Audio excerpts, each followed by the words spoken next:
नमस्कार दोस्तों, आप सभी का एक बार फिर से बहुत बहुत स्वागत है आपके अपने YouTube channel you and VTV पर। इस समय की दोस्तों तमाम बेहद बड़ी खबरें, मुख्य समाचार सामने निकल के आ रहे हैं, जहां पर हम आपको एक एक करके तमाम बेहद बड़ी खबरें आगे इसी वीडियो में बताएंगे।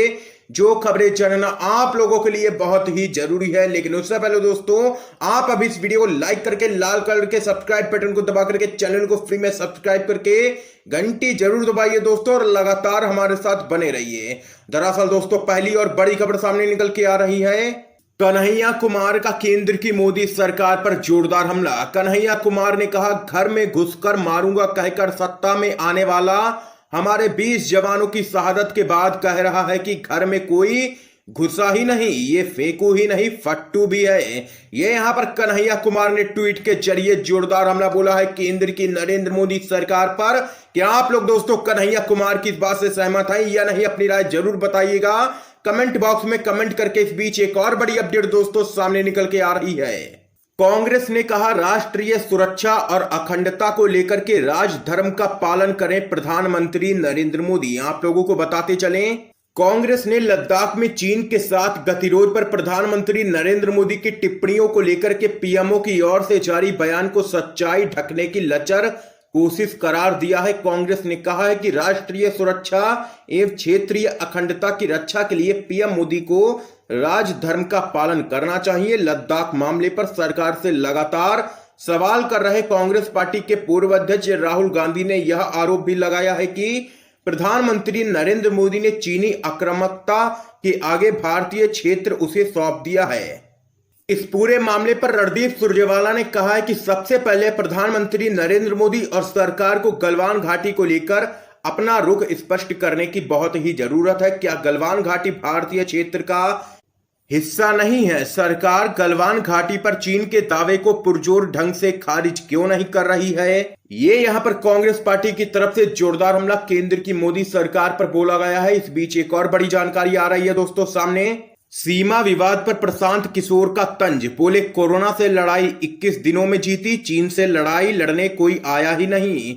आप लोगों को दोस्तों बताते चलें, मशहूर चुनावी रणनीतिकार प्रशांत किशोर लगातार केंद्र की मोदी सरकार पर हमलावर रहते हैं।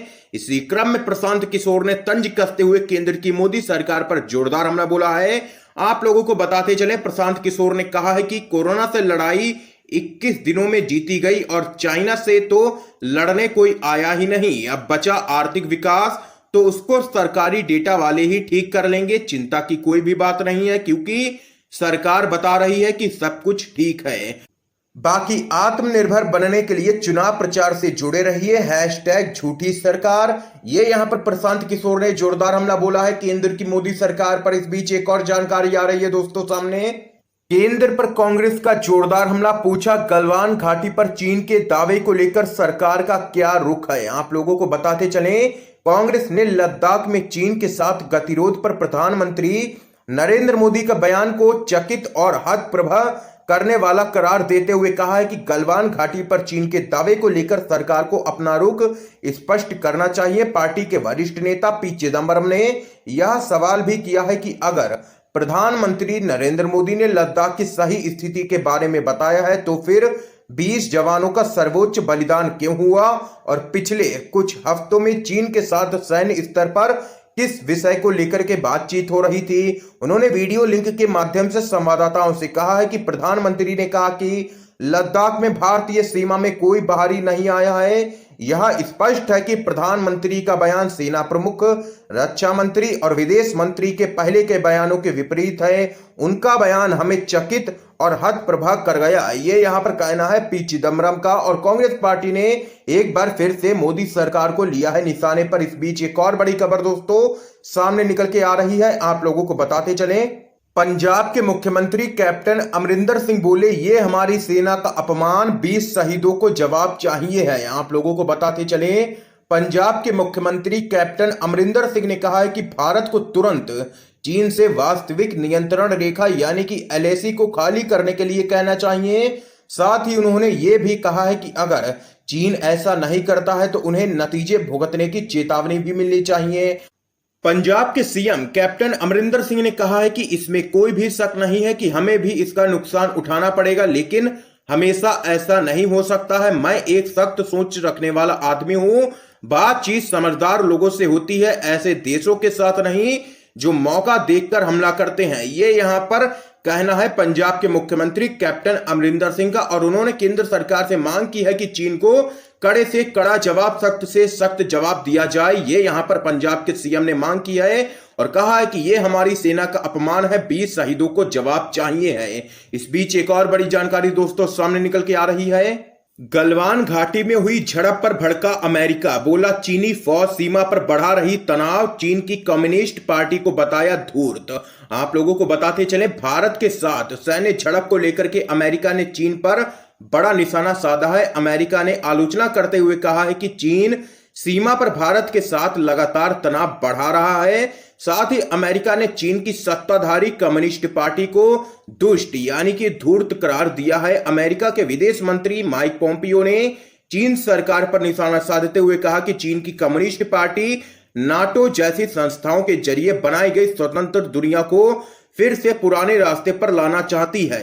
तो वहीं दोस्तों एक और जानकारी आप लोगों को बताते चलें, आ गई कोरोना वायरस की दवा, हल्के से मामूली लक्षणों वाले मरीजों तक का करेगी इलाज। आइए आपको बताते हैं, फार्मा कंपनी ग्लेनमार्क फार्मास्यूटिकल्स ने कोरोना वायरस के इलाज में मदद करने वाली दवा पेश कर दी है। DCGI यानी कि भारतीय औषधि महानियंत्रक की तरफ से इस दवा के लिए मंजूरी भी दे दी गई है। ये दवाई हल्के से मामूली रूप से पीड़ित मरीजों का इलाज करेगी। कंपनी की तरफ से जारी बयान में बताया गया है कि यह एक एंटीवायरल दवा फेविपिरावीर है, जिसे कंपनी ने फेविफ्लू के नाम से लॉन्च किया है। आप लोगों को बताते चलें, इस दवा की कीमत 103 रुपए प्रति टैबलेट है। तो यहां पर दोस्तों ये बड़ी अपडेट सामने निकल के आई। आइए एक और खबर जान लेते हैं।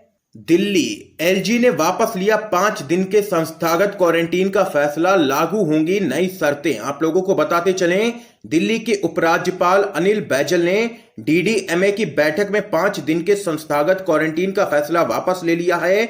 डीडीएमए की दोबारा हुई बैठक में सरकार की ओर से किए गए विरोध के बाद उपराज्यपाल ने अपना फैसला वापस ले लिया है। तो वहीं दोस्तों एक और जानकारी आप लोगों को बताते चलें, चीन के खिलाफ आम आदमी पार्टी का प्रदर्शन, गोपाल राय बोले कुछ तो छुपा रही है केंद्र की मोदी सरकार।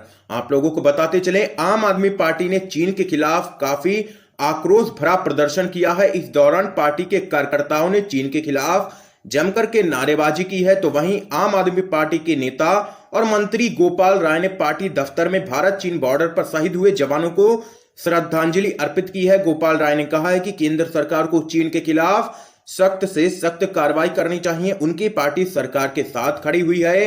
गोपाल राय ने आगे कहा है कि प्रधानमंत्री नरेंद्र मोदी ने कहा था कि हमारी सीमा में कोई भी नहीं घुसा है, तो अब सवाल उठता है कि हमारे 20 सैनिक शहीद क्यों हुए, साथ ही 76 सैनिक घायल क्यों हुए। ऐसे में लगता है कि केंद्र सरकार कुछ तो छुपा रही है।